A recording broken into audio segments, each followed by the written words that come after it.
악한 길에서 돌이킨 결과라는 제목으로 말씀을 한번 생각해 보겠습니다. 자, 하나님은 요나에게 두 번째로 말씀하십니다. 그러면서 니느웨에 가서 그 말을 전하라라고 얘기하십니다. 그래서 요나는 니느웨에 가서 말씀을 전합니다. 그래서 요나의 말을 들은 백성들, 왕은 하나님을 믿고 자신들의 삶을 돌이킵니다. 그래서 하나님께서 그 행한 것을 보시고 뜻을 돌이키셨다라고 오늘 말씀을 하고 있습니다. 자, 악한 길에서 돌이킨 삶이 되려면 어떻게 해야 되느냐? 첫 번째는 하나님의 세우신 사명자의 삶에 순종해야 합니다. 1절에서 4절입니다. 여호와의 말씀이 두 번째로 요나에게 임하니라. 일어나 저 큰 성읍 니느웨로 가서 내가 내게 명한 바를 그들에게 선포하라. 요나가 여호와의 말씀대로 일어나서 니느웨로 가니라. 니느웨는 사흘 동안 걸을 만큼 하나님 앞에 큰 성읍이더라. 요나가 그 성읍에 들어가서 하루 동안 다니며 외쳐 이르되 40일이 지나면 니느웨가 무너지리라 말씀합니다. 자, 요나에게 하나님이 두 번째 찾아오셨습니다. 첫 번째 말씀하셨을 때 요나는 어떻게 합니까? 다시스로 도망갑니다. 그러다가 하나님의 폭풍 앞에 큰 물고기 속에 갇혀 있다가 사흘 만에 하나님께서 요나를 땅으로 토해내십니다. 자, 그리고는 하나님께서 요나에게 말씀하시는 거예요. 두 번째 말씀을 하셨습니다.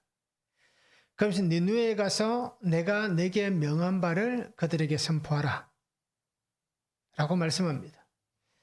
자, 우리가 지난 주일에도 말씀드렸듯이 니느웨는 3일만큼 걸어갈, 그죠? 3일이라는 시간만큼 걸어갈 엄청나게 큰 성읍이다 라고 얘기를 합니다. 그래서 요나는 이 3일이나 걸어 다녀야 되는 이 길을 3일 동안 걷지 않았지만 그 큰 성읍에서 하루 동안 다닙니다. 그러면서 40일이 지나면 니느웨가 무너지리라 선포합니다.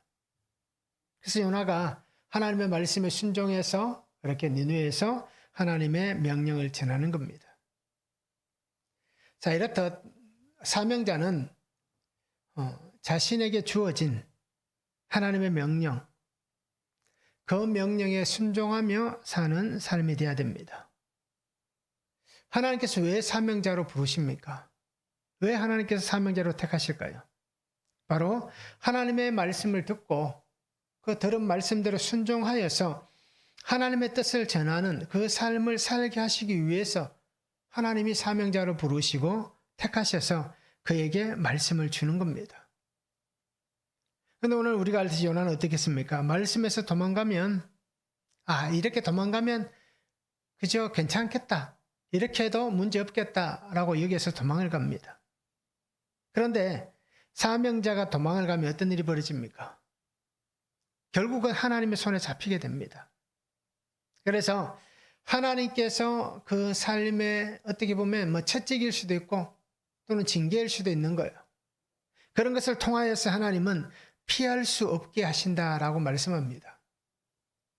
그래서 하나님께서 좋게 말씀하시면 그렇게 좋게 듣는 것이 좋은 것이고, 만약에 하나님께서 내게 주신 어떤 사명이 있는데 그 사명을 따라 살지 못하고 요나같이 우리가 이렇게 다시서 반대편으로 도망가면 하나님이 나를 붙잡으시는 거예요.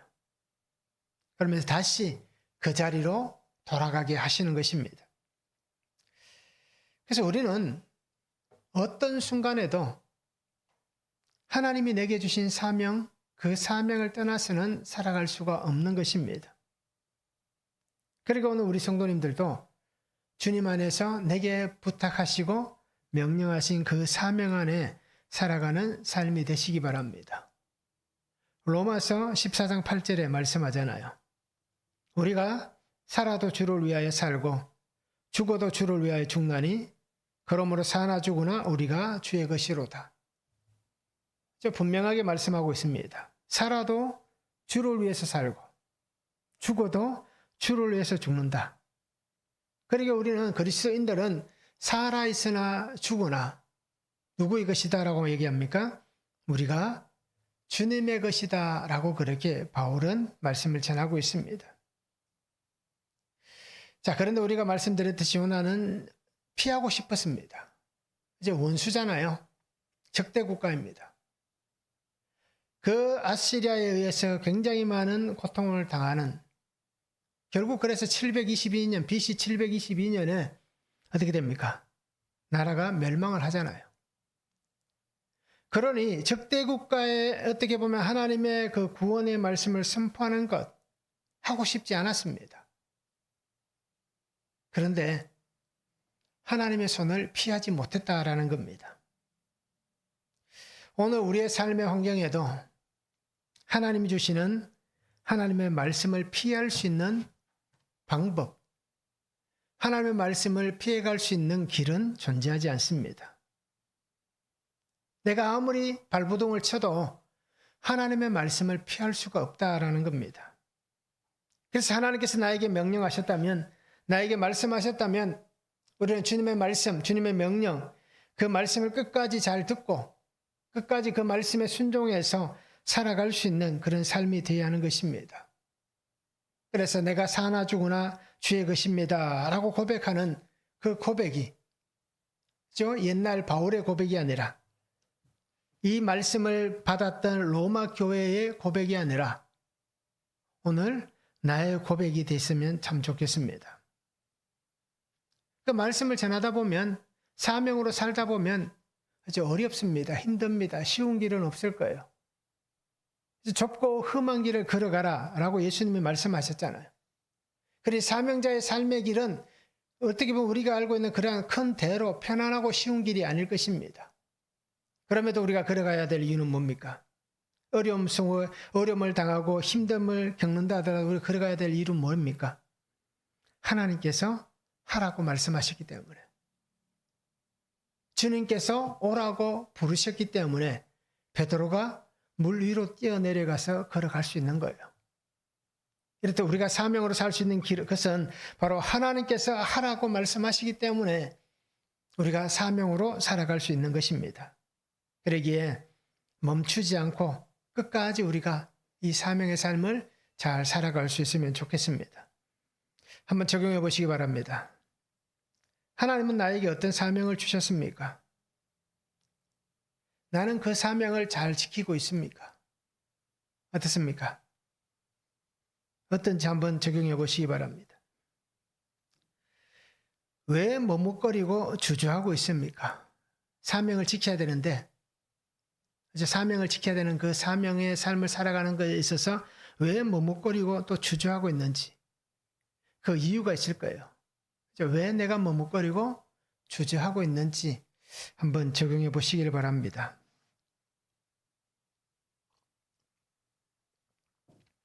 두 번째는 말씀을 듣고 말씀대로 자신들의 삶의 길을 돌이켜야 됩니다. 5절에서 9절입니다. 니느웨 사람들이 하나님을 믿고 금식을 선포하고 높고 낮은 자를 막론하고 굵은 베옷을 입은지라. 그 일이 니느웨 왕에게 들림에 왕이 보좌에서 일어나 왕복을 벗고 굵은 베옷을 입고 제위에 앉으니라. 왕과 그의 대신들이 조서를 내려 니느웨에 선포하여 이르되 사람이나 짐승이나 소떼나 양떼나 아무것도 입에 대지 말지니 곧 먹지도 말 것이요 물도 마시지 말 것이며 사람이든지 짐승이든지 다 굵은 베옷을 입을 것이요 힘써 하나님께 부르짖을 것이며 각기 악한 길과 손으로 행한 강포에서 떠날 것이라. 하나님이 뜻을 돌이키시고 그 진노를 그치사 우리가 멸망하지 않게 하시리라. 그렇지 않을 줄을 누가 알겠느냐라고 말씀합니다. 자, 하나님께서 전하시는 말씀, 그 말씀이 들려지는 은혜가 있어야 됩니다. 은혜의 말씀이 들려져야 그 은혜 안에 살아갈 수 있다라는 것입니다. 요나가 주의 말씀을 선포합니다.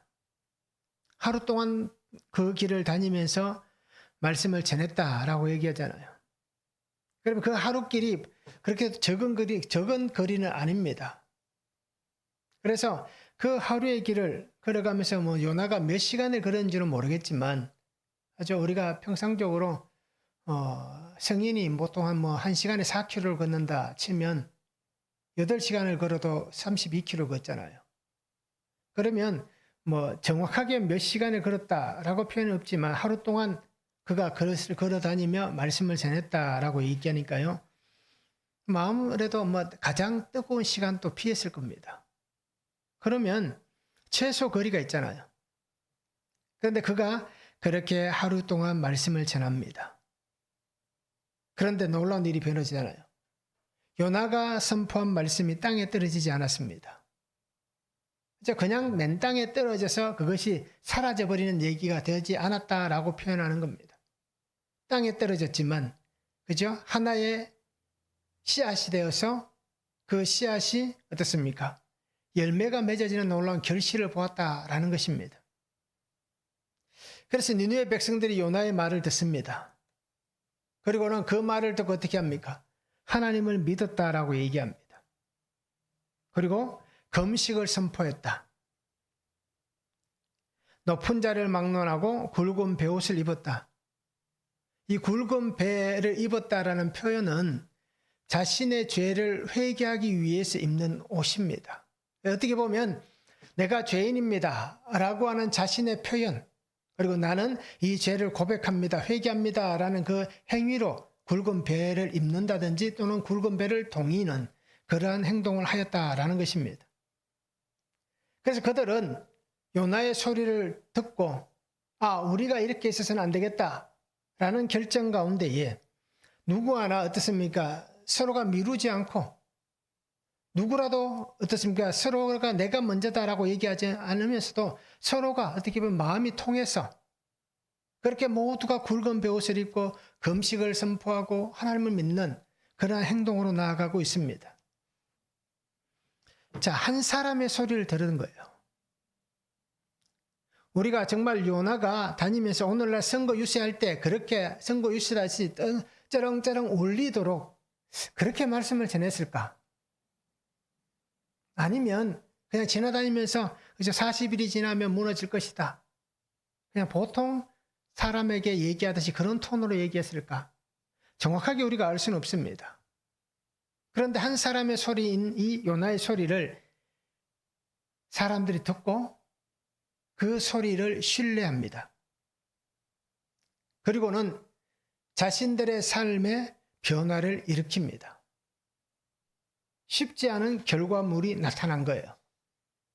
낯선 사람이 한 사람이 와서 그죠? 그냥 지나다니면서 40일이 지나면 이 니느웨가 무너진다라고 선포하고 다니는 거예요. 근데 주석에 보니까 이렇게 얘기하더라고요. 니느웨의 성벽 두께가 그죠? 높이로 100피트라고 얘기하는 거예요. 정확하게 제가 몇 미터인지 잘 모르겠습니다.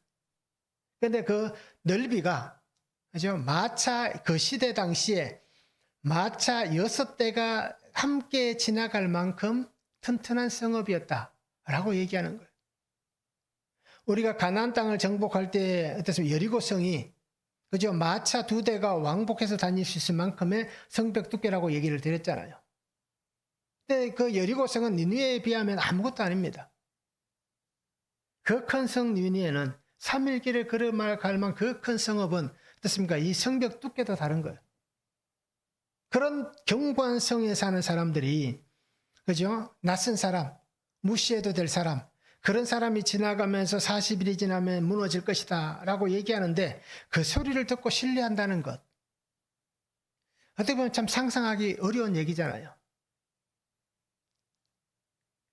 그러면 왜 그들은 이 요나의 소리를 듣고 삶을 돌이키고 있습니까? 백성들만 그렇게 한 것이 아닙니다. 왕도 그 소리를 듣고는 대신들도 똑같이 다 어떻게 합니까?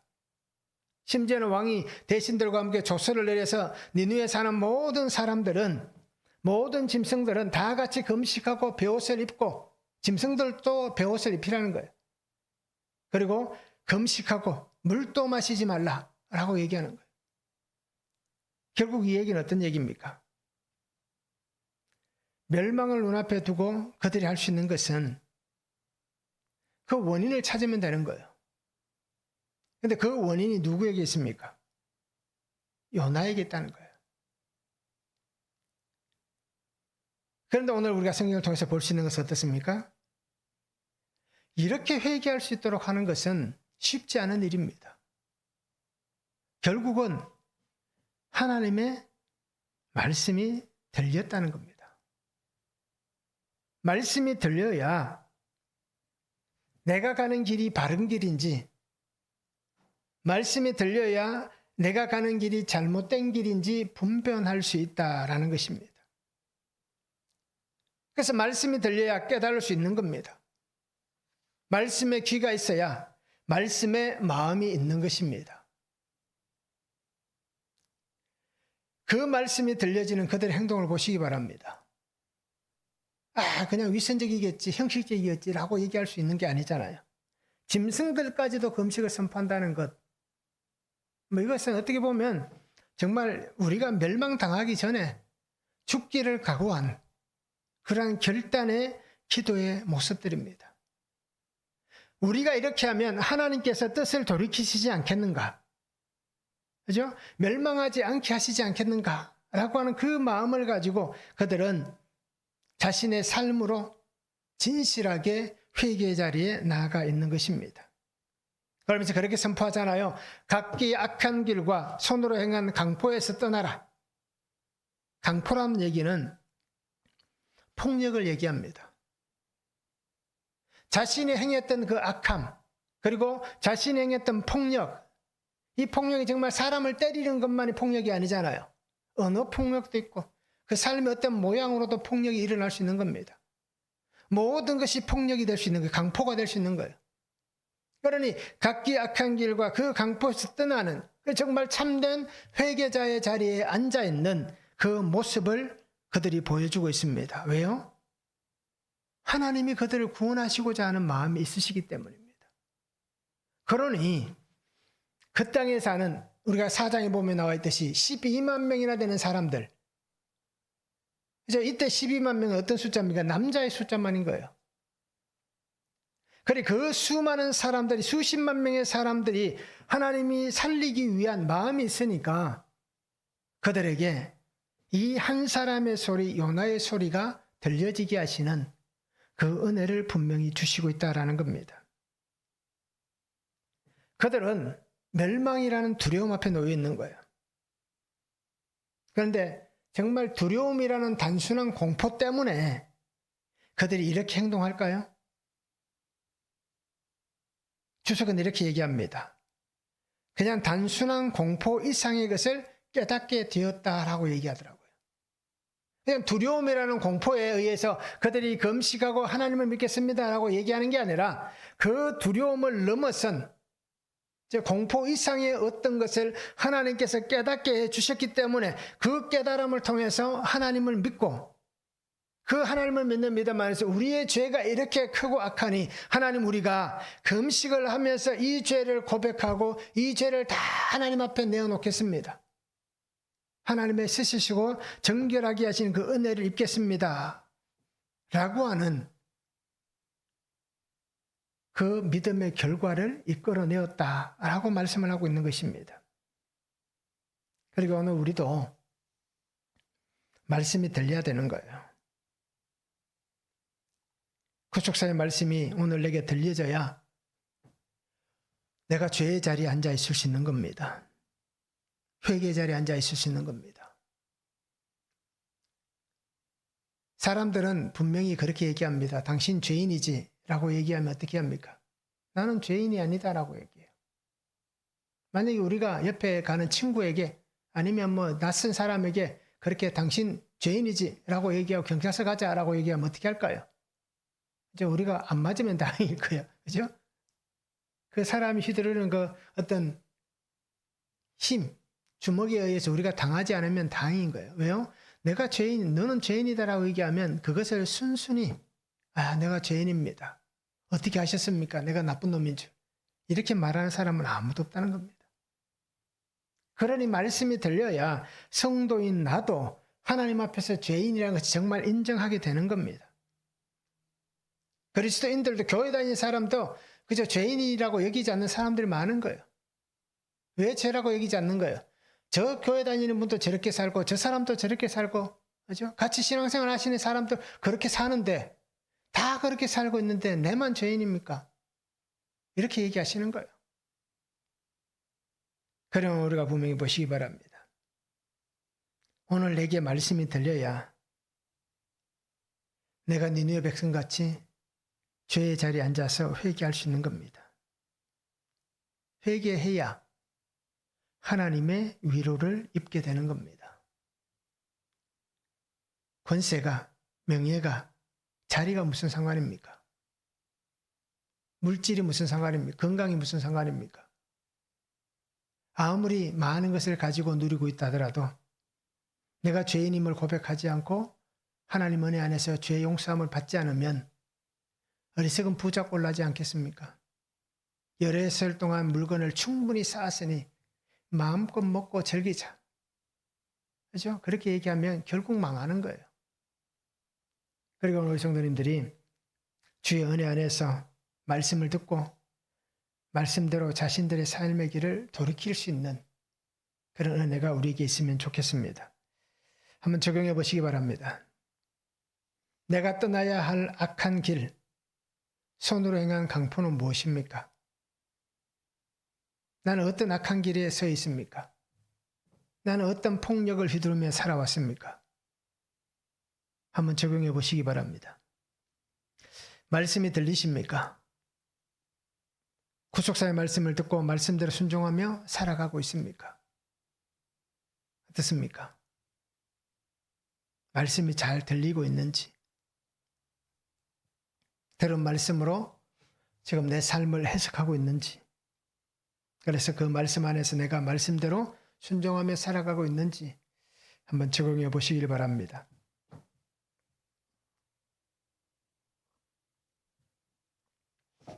자, 악한 길에서 돌이키면 세 번째는 하나님도 뜻을 돌이키십니다. 10절입니다. 하나님이 그들이 행한 것 곧 그 악한 길에서 돌이켜 떠난 것을 보시고 하나님이 뜻을 돌이키사 그들에게 내리라고 말씀하신 재앙을 내리지 아니하시니라. 자, 하나님은 니느웨를 향하여서 원래는 멸망이었잖아요. 그런데 오늘 말씀을 보면 그 계획하셨던 뜻을 돌이키십니다. 왜 그렇습니까? 그들이 행한 것, 악한 길에서 돌이켜 떠난 것을 하나님께서 보셨기 때문입니다.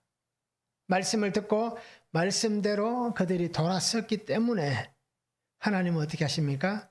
멸망과 심판의 말씀을 하셨지만 하나님은 뜻을 돌이켜서 멸망이 아닌 구원의 은혜를 그들에게 주시고 있는 겁니다. 그리고 우리가 살아가는 모든 삶의 길은 내 생각으로 걸어가는 것이 아니라 하나님의 말씀대로 하나님의 뜻을 분별하며 살아가는 삶이 되어야 되는 거예요. 예레미야 29장 11절 말씀 우리가 잘 알고 있습니다. 너희를 향한 나의 생각을 내가 아나니 평안이요 재앙이 아니니라. 너희에게 미래와 희망을 주는 것이니라. 자, 하나님 말씀하시는 거예요. 너희를 향한 내 생각은 멸망이 아니다라고 얘기하시는 거예요. 구원하겠다, 구원을 주겠다라고 말씀합니다. 구원이 있어야, 그죠? 평안이 있어야 내일이라는 미래와 내일이라는 희망이 우리에게 주어지는 것입니다. 바로 이 니느웨 백성들에게도 하나님께서 뜻을 돌이키고 그 악한 길에서 돌아선 그들에게 하나님은 어떻습니까? 미래와 희망을 주시고 있는 겁니다.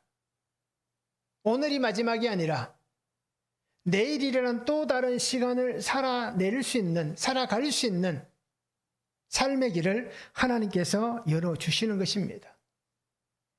그리고 오늘 우리도 주의 은혜 안에 살아가시기 바랍니다. 왜 하나님께서 이들을 구원하신다라고 말씀합니까?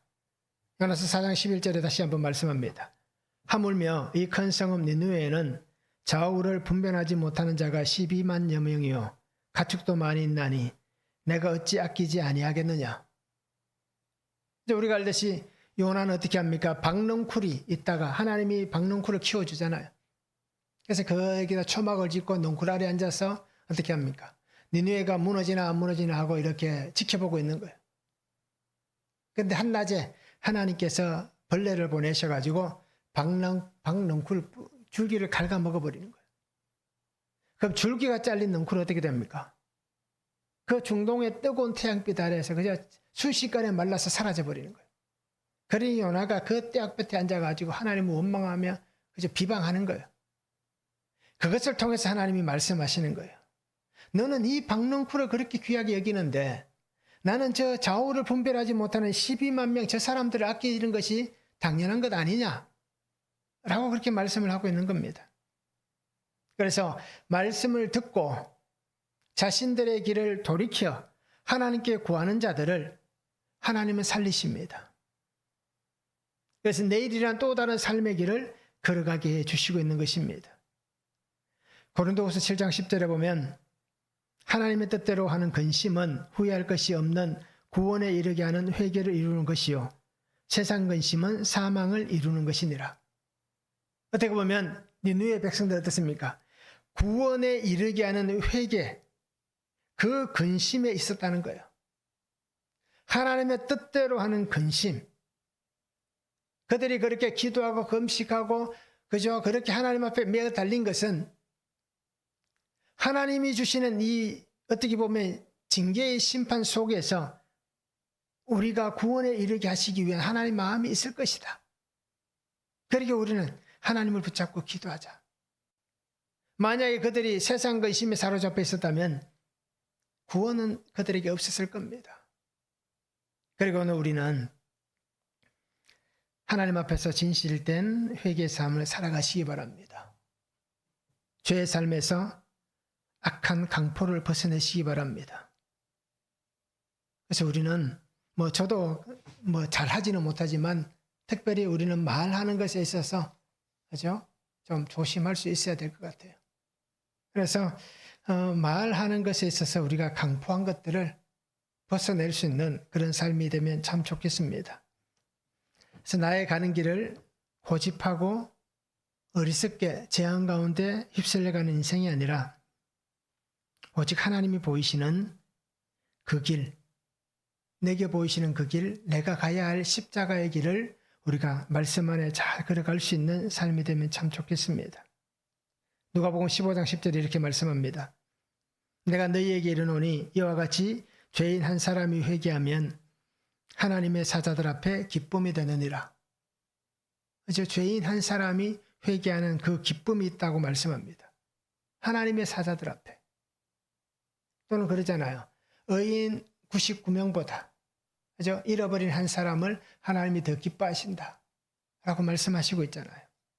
그리고 우리가 정말 구속사의 은혜 안에 살아가며 주님과 함께 우리 삶의 길을 잘 걸어갈 수 있는 그런 성도들 되면 참 좋겠습니다. 한번 적용해 보시기 바랍니다. 나는 죄인이다. 인정을 하십니까? 어떻습니까? 내가 죄인이라는 것을 인정하십니까? 한번 적용해 보시기 바랍니다. 자, 하나님은 나를 구원하신 분이십니다. 나를 구원하시기 위해서 하나님의 뜻을 돌이키신 그 은혜에 나는 감사하고 있습니까? 어떻습니까? 나를 구원하신 하나님께서 나를 구원하시기 위해서 하나님의 뜻을 돌이키신 그 은혜의 사건들이 있을 거예요. 그러면 나는 그 은혜에 감사하고 있는지 한번 적용해 보시길 바랍니다. 죄와 세상의 삶이 아니라 하나님 말씀 안에 살아가는 성도들 되시기 바랍니다. 그래서 말씀이 들려져서 말씀에 역사하시는 그 능력 안에 주님과 함께 살아갈 수 있기를 주님의 이름으로 축복합니다.